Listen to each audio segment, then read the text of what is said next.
ہے سارے یہودی کہتے ہیں کہ ہمارے گھروں میں کسی کے گھر میں بچہ نہیں پیدا ہوا۔ سب کو پتا تھا حضرت موسیٰ علیہ السلام، حضرت عیسیٰ علیہ السلام ان کے قوم پر اللہ تبارک و تعالیٰ نے یہ راز کو ظاہر فرما رکھا تھا، اس لیے کہ جو کتابیں انبیاء کرام پر اللہ نے نازل فرمایا ان کتابوں میں اللہ تبارک و تعالیٰ نے تفصیل سے اس کے حبیب صلی اللہ علیہ وسلم کی شان کو بیان فرمایا۔ کب پیدا ہوں گے، کہاں پیدا ہوں گے، کس وقت پر پیدا ہوں گے، پیدا ہونے وقت کا حال کیا ہوگا، شان کیسی ہوگی، کہاں ہوں گے، کیا ہوگا، پورے مکمل حال و احوال بتایا گیا تھا۔ تبھی تو جو اہل کتاب تھے جن کے پاس اللہ کی کتابوں کا علم تھا وہ جانتے تھے کہ پیدا ہونے والے آخری نبی کے پیدا ہونے کے یہ علامتیں ہیں۔ جب وہ علامتیں ظاہر ہونے لگیں گی تو وہ پیدا ہونے کا مطلب ان کی سمجھ میں آ جائے گا۔ یہودی آتے ہیں، کہتا ہے وہ یہودی جو سب سے بڑا یہودی تھا، وہ کہتا ہے کہ کیا تمہارے درمیان کوئی بچہ پیدا ہوا ہے؟ کہتے ہیں کہ نہیں، کوئی ہمارے گھر میں بچہ نہیں پیدا ہوا۔ وہ کہتا ہے چلو مکہ کے گلیوں میں آواز دیتا ہے کہ اے قوم قریش، بتاؤ کیا کوئی بچہ تمہارے گھر میں پیدا ہوا ہے؟ لوگوں نے کہا ہمیں تو پتا نہیں۔ کہا نہیں، جاؤ دیکھو کوئی نہ کوئی ضرور پیدا ہوا ہوگا، جاؤ دیکھو کوئی نہ کوئی ضرور پیدا ہوا ہوگا۔ جب لوگوں نے تحقیق کی تو پتا چلا کہ حضرت عبد المطلب کے گھر ان کے پوتے کی ولادت ہوئی ہے، حضرت عبداللہ کے شہزادے سرور انبیاء کی ولادت ہوئی۔ لوگوں نے بتایا کہ ہاں ایک گھر میں ولادت ہوئی ہے، حضرت عبداللہ جو عبد المطلب کے بیٹے ہیں ان کے گھر میں ولادت ہوئی ہے۔ وہ کہتا ہے چلو مجھے ان کے گھر لے جاؤ، میں پیدا ہونے والے بچے کو دیکھنا چاہتا ہوں، اس لیے کہ وہ بھی جانتا ہے کہ ہر پیدا ہونے والا بچہ اللہ کی بارگاہ میں شان والا ہو ہی جائے یہ ضروری نہیں ہے۔ شان والا تو خدا نے ایسا بنایا ہے، اس جیسی شان والا کسی کو خدا نے بنایا ہی نہیں ہے۔ اس شان کو جاننا ہے تو اس شان کی پہچان بھی تو ہوگی، اس کی کچھ علامت بھی تو ہوگی، اسی کو جاننا وہ چاہتا تھا، دیکھنا وہ چاہتا تھا، پتہ کرنا چاہتا تھا کہ کیا واقعی پیدا ہو چکے ہیں یا نہیں پیدا ہو چکے، جبکہ اس کا علم کہہ رہا ہے کہ نبی پیدا ہو چکے۔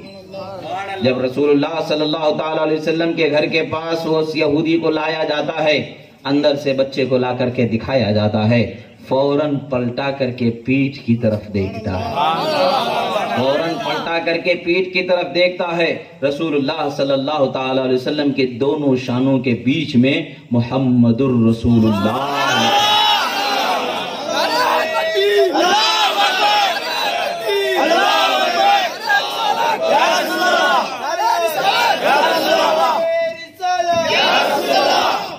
محمد رسول اللہ لکھا ہوا جب اس نے دیکھ لیا تو فوراً اس نے بچے کو دے کر کے کہا چیخ کر کے، اے بنی اسرائیل افسوس ہے ہم پر کہ آج تک انبیاء قوم بنی اسرائیل ہی میں آیا کرتے تھے۔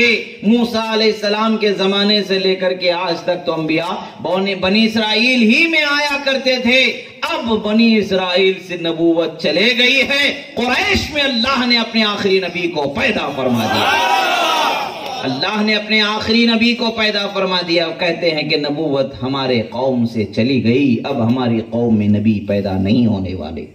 ان کو آخری وقت پر بھی یہ تھا، وہ جانتے تھے کہ آخری نبی کی علامتیں کیا کیا ہیں، وہ جانتے ہیں کہ آخری نبی کی شان کیا کیا ہے، جیسا کہ آج کے لوگ بھی جانتے ضرور ہیں کہ نبی کی شان کیا ہے، مگر ماننے کی جب بات آتی ہے، اقرار کی جب بات آتی ہے تو مطلب ایسا ہے ویسا ہے جیسا ہے تیسا ہے بہانے بنا کر کے نکل جاتے۔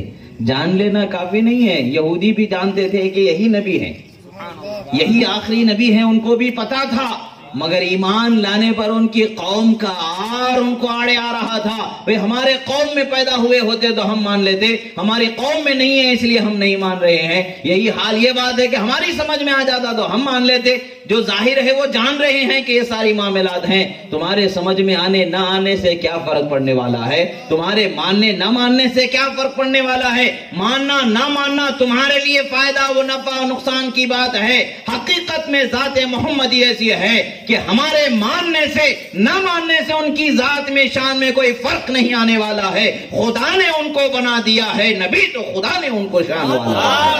خدا کے بنائے سے وہ شان والے ہیں، خدا کی عطا سے وہ شان والے ہیں. وہ ایسے ہیں کہ ان کے جیسا کسی کو بنایا ہی نہیں ہے. اب یہی حسان ابن ثابت فرمائے اس واقعے کے راوی ہیں.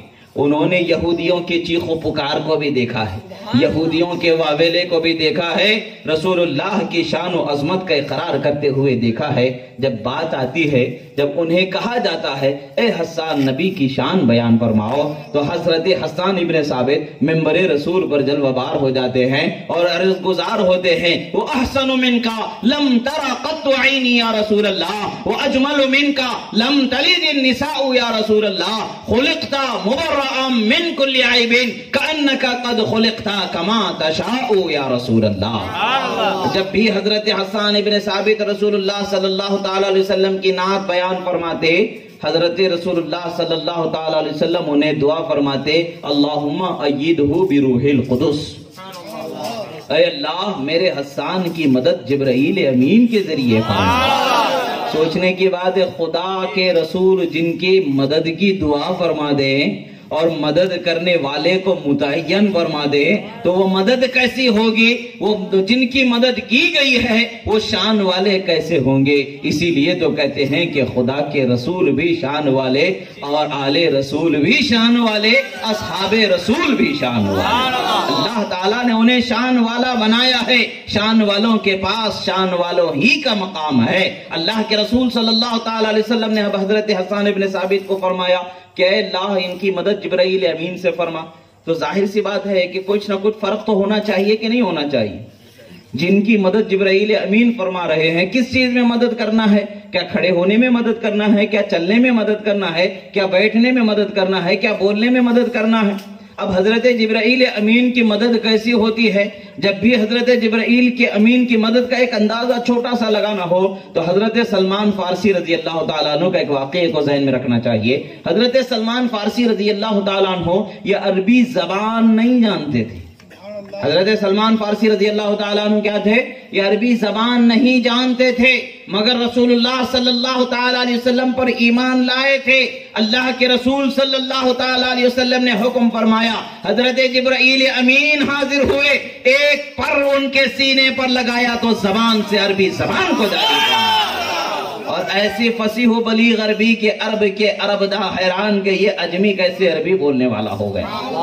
حضرت جبرائیل امین کا ایک پر لگ جاتا ہے تو عربی زبان پر جاری ہو جاتی ہے، اور جب ان کی مدد شامل ہو جاتی ہے تو نعت مصطفیٰ زبان سے جاری ہے. تو نعت مصطفیٰ کیسے ہوتی ہے؟ حضرت حسان ابن ثابت فرماتے ہیں وَأَحْسَنُ مِنْكَ لَمْ تَرَ قَطُّ عَيْنِي يَا رسول اللہ.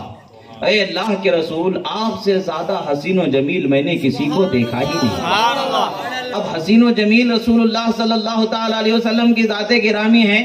آخر حسین و جمیل کیسے تھے؟ حسن و جمال کا جب بھی تذکرہ آتا ہے تو ساری دنیا یہ جانتی ہے کہ حسن و جمال کے پیکر جو کسی کو ہم سمجھتے ہیں، ہم تصور کرتے ہیں، وہ حضرت یوسف علی نبینا علیہ الصلوۃ والسلام کی ہستی ہے کہ اللہ نے انہیں ایسا حسین و جمیل بنایا تھا، ایسا حسین و جمیل بنایا تھا کہ آپ کے چہرے کو دیکھنے والے کو یہ احساس تک نہیں ہوتا تھا کہ اس کا ہاتھ کٹ رہا ہے یا ہاتھ میں رکھے گئے کوئی پھل کا کاٹنا ہو رہا. حضرت سیدتنا ام المؤمنین بی بی عائشہ صدیقہ رضی اللہ تعالیٰ عنہ ارشاد فرماتے ہیں لنا شمس وللآفاق شمس. حضرت بی بی عائشہ اپنے رسول اللہ صلی اللہ علیہ وسلم کی شان کیسے بیان فرماتی ہیں؟ لنا شمس وللآفاق شمس وشمسی خیر من شمس السماء. لو سمعوا فی مصر اوصاف خده لما بذلوا فی صوم یوسف نقدی لوام زلیخا لو رأینا حسنہ لاشرف بالقطع القلوب علی الیدی. آپ فرما دے لوگوں سنو سنو، روشنی کی باتیں تم نے بہت جانی ہوں گی. روشنی تمہاری نظر میں سورج کی سب سے تیز ہوتی ہے. اس روشنی والے سورج کو دیکھ کر کے یہ نہ سمجھ جانا کہ یہی سب سے زیادہ روشن ہے. حضرت بی بی عائشہ فرما دیا سنو، اللہ نے آسمان کو ایک سورج عطا فرمایا ہے اور ہمیں ایک سورج عطا فرمایا. رسول اللہ کے امتیوں کو ایک سورج عطا فرمایا ہے، آسمان کو ایک سورج عطا فرمایا ہے.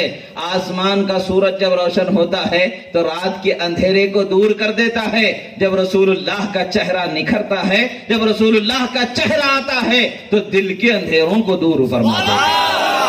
چھوٹی سی بات ہے، سوچنے کی بات ہے. ایک دیکھیں کیسا سورج کی روشنی آتی ہے تو گھر کے اندھیرے میں نہیں پہنچ سکتی ہے، گھر کے کونے میں نہیں پہنچ سکتی ہے. ایک پتھر جب اس کو حائل ہو جاتا ہے، دیوار جب حائل ہو جاتی ہے، چھت اس کو حائل ہو جاتا ہے تو اندر اندھیرے میں روشنی نہیں لا سکتی.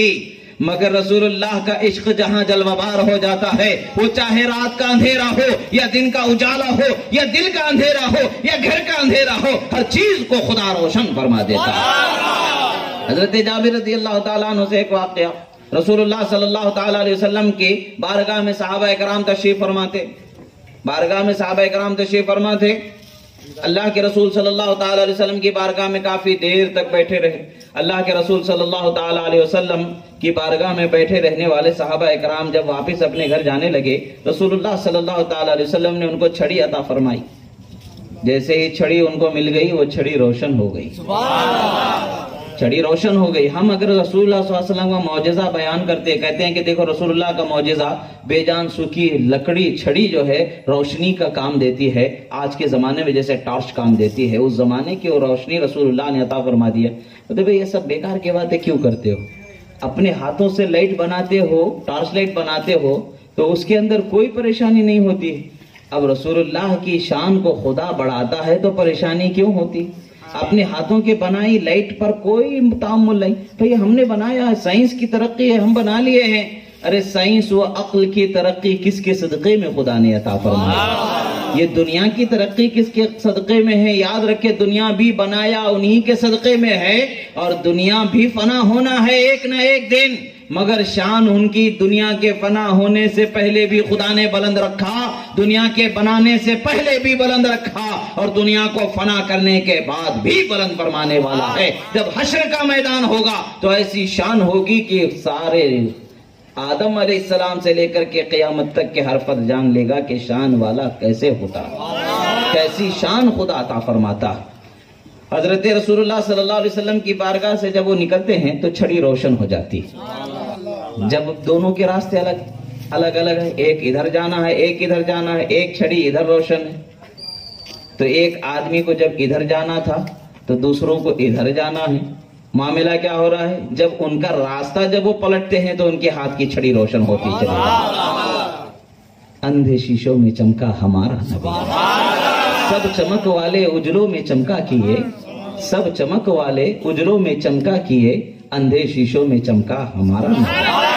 اندھیروں کو چمکانے والی ذات ہماری ہے. اسی لیے تو رب ذوالجلال نے فرمایا کہ لوگوں تمہارے پاس روشن کرنے والی ذات آ رہی ہے، نور تمہارے پاس آ رہا ہے. وہ نور کیسا ہے؟ نہ اس کے لیے کوئی کھلے میدان کی ضرورت ہے، نہ اس کے لیے کسی چیز کی حاجت ہے.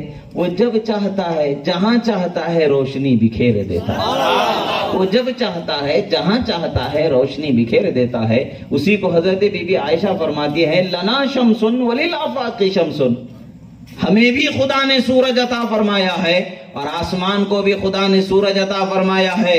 وَشَمْسِ خَيْرٌ مِّن شَمْسِ السَّمَاءِ، اور میرا سورج خدا تبارک و تعالیٰ نے آسمان کے سورج سے بہتر فرمایا، بہت ہی اعلیٰ درجے کا بنایا ہے. پھر فرماتے ہیں اگر مصر کے بازار میں حضرت رسول اللہ صلی اللہ تعالی علیہ وسلم کے رخسار مبارک کا تذکرہ بھی اگر کوئی سن لیتے تو حضرت یوسف علیہ السلام کے خریدنے میں پہل کرنے والے نہیں ہوتے، اپنے مال کو لٹانے والے نہیں ہوتے، بلکہ رسول اللہ کی طرف توجہ کرنے والے ہوتے. بات کیا تھی؟ جب حضرت یوسف علیہ السلام کو اللہ تبارک و تعالیٰ کی مرضی سے جب مصر کے بازار میں لایا گیا، جب مصر کے بازاروں میں لایا گیا تو حضرت یوسف علیہ نبینا علیہ السلام کی خوبصورتی کا یہ عالم تھا کہ لوگ حضرت یوسف علیہ السلام کو خریدنے کے لیے اپنی تمام دولت لے کر کے وہاں پہنچ گئے تھے۔ ہر کوئی اپنی دولت کو لٹانا چاہ رہا تھا، کوئی خرید نہیں پایا تھا۔ آخر کار جو مصر کا بادشاہ تھا اس نے خرید لیا تھا۔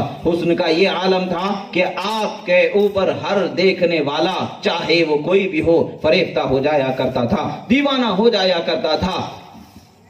حضرت زلیخا کی سہیلیوں نے ان پر الزام دیا کہ آخر حضرت یوسف علیہ نبینا علیہ السلام کے چہرے کا کیا ایسا حال ہے کہ تم ہمیشہ ان کی خوبصورتی کا ہی ذکر کرتے رہتے ہو، ان کے خوبصورت چہرے کا ہی ذکر کرتے رہتے ہو۔ حضرت زلیخا نے کہا کہ ٹھہر جاؤ، تمہیں ابھی بتاتی ہوں کہ ان کے چہرے کا عالم کیا ہوگا۔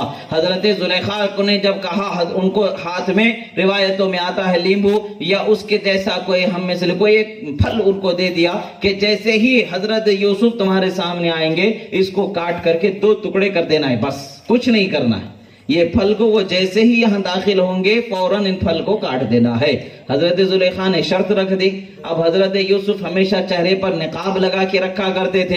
حضرت یوسف علیہ نبینا علیہ السلام سے کہا کہ اب اپنا چہرے کا نقاب ہٹائیں تاکہ یہ عشق پر، یہ محبت پر، یہ جو آپ کے چہرے کی خوبصورتی خدا نے عطا فرمائی ہے ان سب چیزوں کا یہ لوگ انکار کر رہے ہیں، آپ کی شان و عظمت کا انکار کر رہے ہیں، آپ کے چہرے کے حسن و جمال کا انکار کر رہے ہیں۔ انہیں پتہ بھی تو چل جائے کہ چہرہ آپ کا دیکھنے والا کیسے بے بس ہو جایا کرتا ہے، اپنے حواس پر اس کا قابو نہیں رہتا ہے، خود پر اس کا قابو نہیں رہتا ہے، وہ کیسے حال ہوتا ہے اس کا نظارہ تو ہو جائے۔ حضرت یوسف علیہ السلام نے جیسے ہی اپنے چہرے سے پردہ ہٹایا، وہ جو سہیلیاں حضرت زلیخا کی تھی جنہوں نے پھل کو کاٹنا تھا، کاٹنا شروع کرتے ہیں، کاٹ بھی دیتے ہیں۔ ان کے چہرے کے دیدار سے انہیں خیال بھی نہیں ہوتا ہے کہ اپنے ہاتھ کی انگلیوں کو کاٹ دیا۔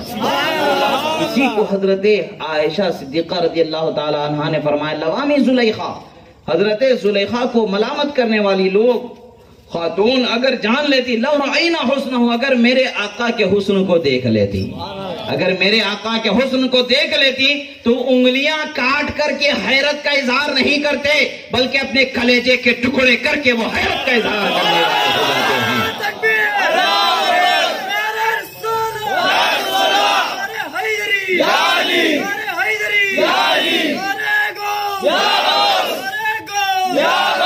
اور حضرت حسان ابن ثابت فرماتے ہیں وہ